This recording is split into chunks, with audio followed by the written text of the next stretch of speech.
Good morning. This is Pastor Marvin Osborne, First Baptist Church of Birmingham, Ohio.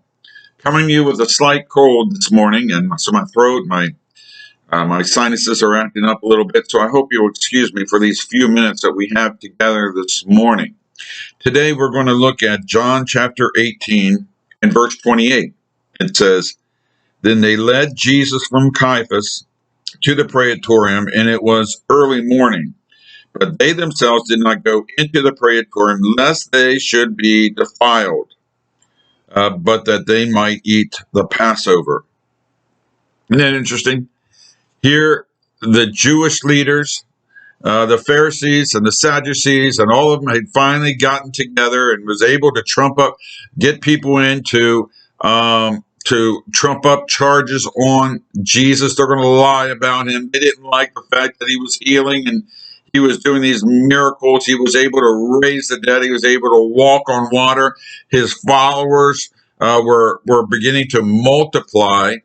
And remember, it was just a few days prior to this where he had come in that triumphal entry, and they were laying palm leaves down and coats and crying out his praises. And now, just a few days later, everybody will cry out and say, "Crucify him, crucify him." But here we are. We see the Jewish leaders have finally gotten Jesus where they want him to be, and they got him to the place where they're going to get him into the praetorium.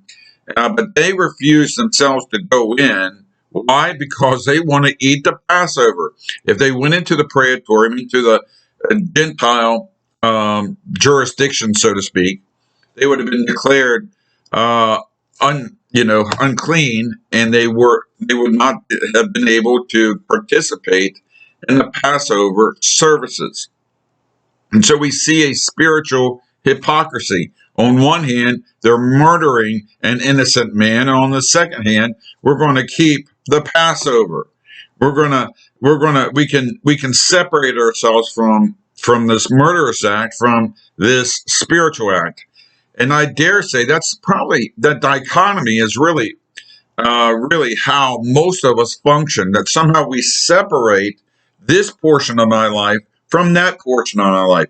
What I do in business and what I do during the week and how I treat my wife and how I treat my children and so forth is different from how my Sunday morning at church life is.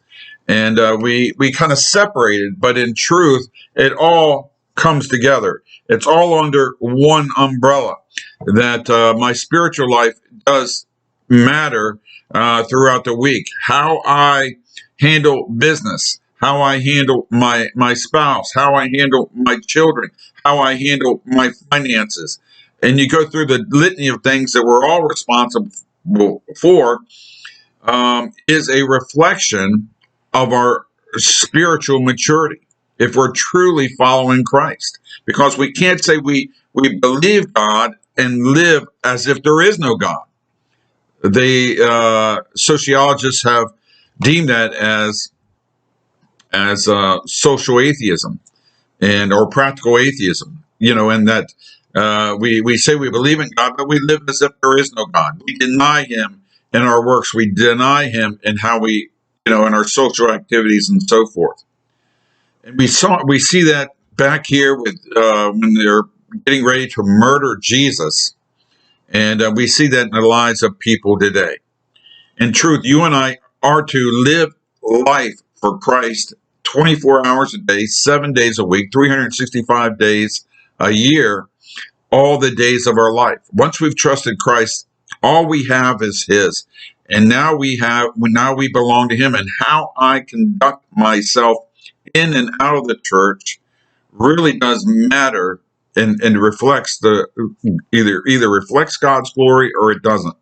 Either it reaches people for Christ or it doesn't, repels them. So that is the message today.